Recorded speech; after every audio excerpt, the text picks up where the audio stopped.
Assalamualaikum warahmatullahi wabarakatuh. Alhamdulillahirabbil alamin. Wassalatu wassalamu ala asyrafil anbiya wa imamil mursalin sayyidina wa maulana Muhammadin wa ala alihi wa sahbihi ajma'in. Rabbi syrah li sadri wa yassir li amri wahlul 'uqdatam min lisani yafqahu qawli.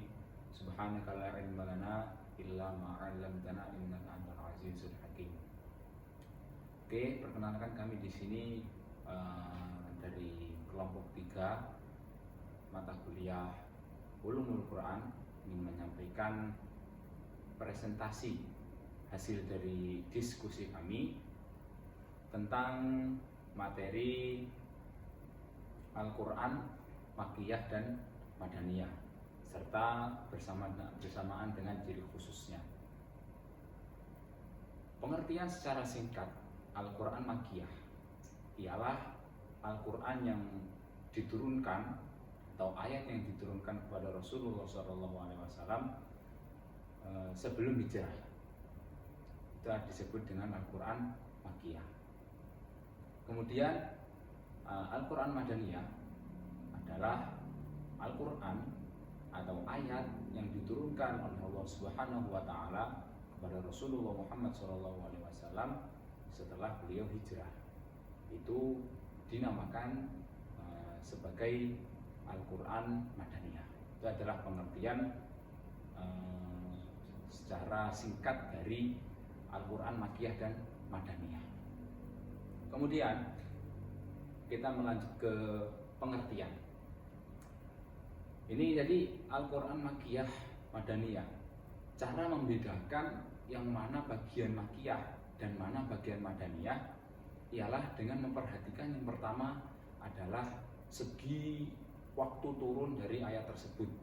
Kemudian yang nomor 2 adalah memperhatikan lokasi turun ayat, dan yang ketiga adalah memperhatikan objek turunnya ayat. Oke, kita sekarang masuk ke poin yang pertama, yaitu memperhatikan segi waktu turun ayat tersebut. Jadi Al-Quran Makkiyah ataupun Al-Quran Madaniyah disebut sebagai Al-Quran atau ayat yang diturun atau ayat yang digolongkan sebagai Makkiyah dan Madaniyah. Yang pertama adalah bagaimana cara membedakannya. Yang pertama adalah memperhatikan segi waktu turun ayat tersebut. Dalam Al-Quran, misalnya dalam Al-Quran surah Al-Ma'idah pada ayat Al-Yauma akmaltu lakum dinakum. Al-Quran surat Al-Ma'idah itu tergolong sebagai surat Madinah, sebagai surat atau Madaniyah, tergolong sebagai surat Madaniyah atau diturunkan di Madinah. Namun ayat bagian ayat Al-Yauma akmaltu lakum tersebut diturunkan oleh Allah kepada Rasulullah di Mekah, karena waktu turun dari ayat tersebut adalah ketika Rasulullah selesai melaksanakan haji wada. Jadi ketika selesai Rasulullah mengerjakan haji wada, turunlah ayat Al-Yauma akmaltu lakum dinakum wa atmamtu 'alaikum ni'mati wa raditu lakumul Islam madinah. Yang mungkin secara singkat maknanya adalah kami sempurnakan agamamu dan seterusnya. Jadi tidak melulu Al-Quran Makkiyah ataupun Al-Quran Madaniyah itu tidak mesti semua ayat atau mulai dari ayat awal surat, ayat pertama dari awal surat sampai ayat terakhir itu tidak mesti semuanya diturunkan di satu tempat. Atau contoh Al-Baqarah, contoh surat Al-Baqarah itu kan surat Madinah atau surat Madaniyah. Namun tidak semuanya ayat dari surat Al-Baqarah tersebut diturunkan oleh Allah di Madinah. Ada juga beberapa ayat yang diturunkan di Makkah atau tergolong surat Makkiyah, tergantung dengan waktu turun dari ayat tersebut kapan. Kemudian yang kedua adalah memperhatikan lokasi turun ayat. Nih, di sini digarisbawahi lokasi turun ayat. Jadi yang kita ketahui kan lokasi turun ayat tersebut di Madinah dan di Makkah. Namun ternyata dalam suatu penjelasan, ini ada di kitab Mabahis fi Ulumil Quran, dijelaskan bahwa yang dimaksudkan dengan lokasi turun Madinah dan Mekah itu tidak melulu pas atau tepat di kota Madinah atau di kota Mekah, namun juga di kota sekitar Madinah atau sekitar Mekah, seperti mungkin di Hudaybiyah, mungkin di daerah sekitar Mekah atau Madinah lainnya.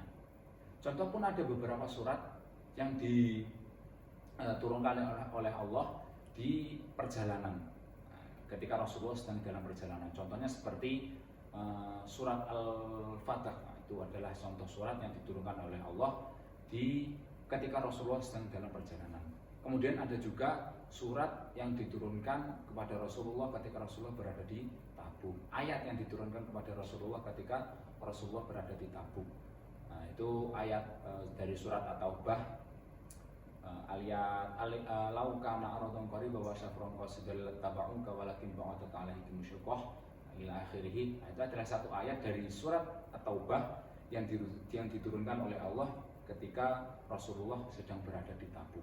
Itu contohnya, dan masih banyak lagi contoh dari pengertian Quran Makkiyah Madaniyah di poin kedua, yaitu memperhatikan lokasi turun. Jadi seperti itu tadi, tidak melulu Al-Quran Makkiyah atau Al-Quran Madaniyah itu turun tepat di kota Mekah atau Madinah, tapi juga di kota sekitar-sekitarnya. Itu yang kedua. Kemudian yang ketiga adalah memperhatikan objek turunnya ayat. Yang dimaksud dengan objek turunnya ayat di sini adalah ayatnya, kalimat atau ya kalimat dari ayat tersebut. Jadi memperhatikan objek turunnya ayat. Nah, contohnya yang dimaksud di sini adalah ya ayuhan nas dan ya ayyuhalladzī. Biasanya Al-Quran yang diturunkan, ayat yang diawali dengan ya ayyuhan nas, itu mayoritas dari ayat yang turun di kota Mekah itu ya ayyuhan nas. Kemudian sementara ayat ya ayyuhalladzī itu lebih sering atau lebih digolongkan kepada ayat yang diturunkan di kota Madinah. Dalam satu penjelasan dijelaskan kenapa sebabnya kok ya ayuhan nas dan ya ayyuhalladzī. Karena di Mekah, kenapa di Mekah ya ayuhan nas dan kenapa di Madinah ya ayyuhalladzī? Karena di Mekah itu ketika Rasulullah SAW berdakwah itu belum banyak orang-orang yang belum banyak pengikut Rasulullah ketika di Mekah. Jadinya ya Rasulullah itu ketika berdakwah itu menyerukan kepada ya ayuhan nas, wahai manusia, wahai para manusia. Kemudian kenapa di Madinah ya ayyuhalladzī? Karena di Madinah itu ketika Rasulullah berdakwah di Madinah itu sudah mulai banyak pengikut. Jadi ya ayyuhalladzina amanu, wahai orang-orang yang beriman, seperti itu. Itu contoh kecilnya saja. Kemudian kita masuk ke pembahasan selanjutnya, yakni ciri khusus dari Makkiyah. Yang pertama, ciri khusus dari Makkiyah yang pertama adalah ayat yang pendek-pendek.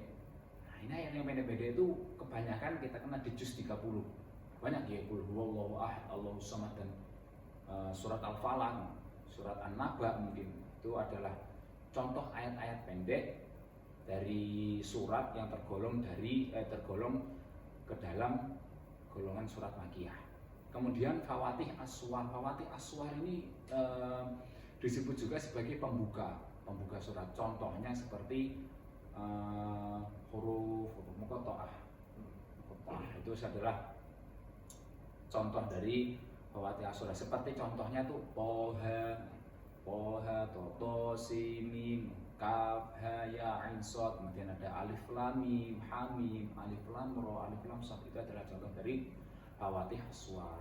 Kemudian pembuka surat, contohnya seperti ya alhamdulillahil, gitu, yang ujian, bermaksud ujian kepada Allah. Kemudian poin yang ketiga, yaitu pembahasan tauhid dan akidah.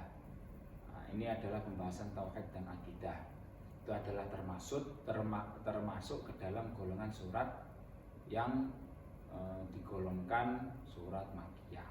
Itu adalah 3 dari 5 contoh ciri khusus Makkiyah. Kemudian yang keempat, kelima hingga ciri khusus surat atau Al-Quran Makkiyah dan Madaniyah selanjutnya akan dijelaskan dengan kawan saya. Kepada teman saya, waktu dan tempat saya persilakan. Baik, selanjutnya kita akan bahas dari ciri khusus dari Al-Quran surah ayat Madaniyah. Di sini terdapat khususnya ada 4 poin yang kita bahas di sini, yaitu 1, mengandung kewajiban perintah dan sanksi dari suatu hukum. Kemudian yang kedua, isi kandungannya menyebutkan orang munafik. Dan ketiga, menerangkan soal ibadah, muamalah, kekeluargaan, warisan jihad dan lain-lain. Kemudian poin yang keempat yaitu ayat panjang dan gaya bahasa yang menjelaskan tujuan syariat. Baik, mari kita akan menuju ke poin yang 1, yaitu mengandung kewajiban perintah, sanksi dan hukum. Pada dalam surat Madaniyah tersebut ada ayat yang seringkali mengandung ketentuan hukum seperti hukum faraid atau disebut dengan ilmu warisan, kemudian had atau hukuman.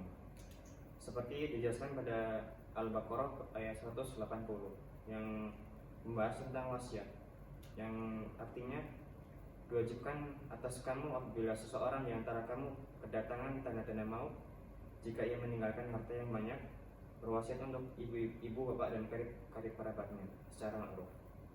Ini adalah kewajiban atas orang-orang yang bertakwa.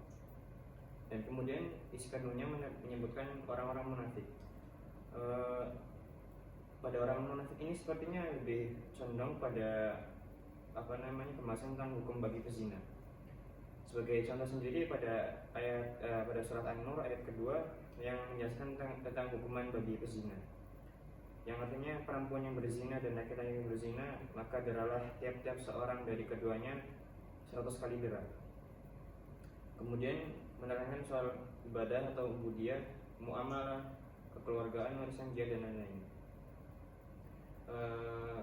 Seperti pada ayat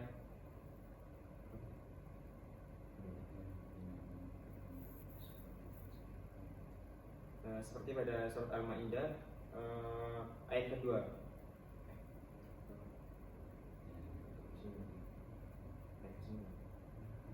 yang menerangkan tentang ibadah, muamalah, kekeluargaan, warisan dan jihad. Yang kemudian yaitu kita lihat ke poin keempat, yaitu ayat panjang yang bahasa menjelaskan tujuan syariat. Pada poin keempat ini seperti contohnya pada di surat Al-Baqarah yang di juz 3 atau ayat 282. Di situ ada satu ayat yang memiliki panjang sampai 1 halaman di Al-Quran pojokan. Karena membedakan dari yang lain, Siti Madaniyah lebih spesifik dalam menjelaskan tentang hukum syariat. Sekian dari penjelasan kami. Cukup dari kami, kurang lebihnya mohon dimaafkan. Waalaikumsalam warahmatullahi wabarakatuh. Mungkin cukup sekian dan terima kasih presentasi dari kami.